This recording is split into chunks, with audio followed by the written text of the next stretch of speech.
Kalum dito tayo ngayon sa shop at kasalukuyang nagli-layout sila ng grills na yan, oh.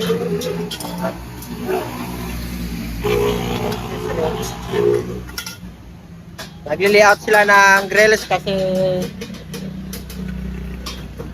nakakabit namin to sa Soldiers 4.Ali, ang ginamit namin dito yung tubular na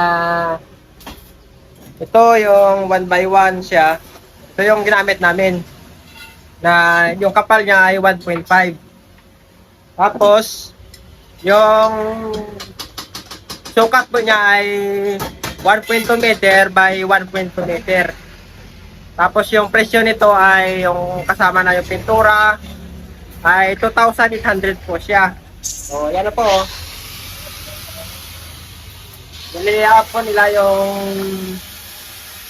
grills, yung ni-welding, ni-spot, tapos dito.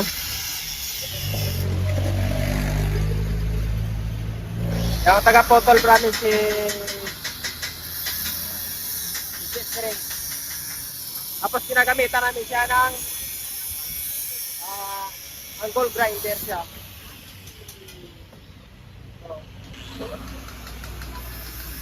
Tapos galvanized na tubular yung ginamit namin.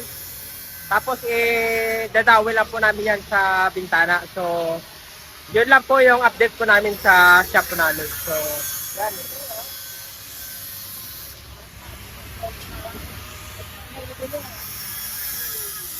Yun lang, bye bye.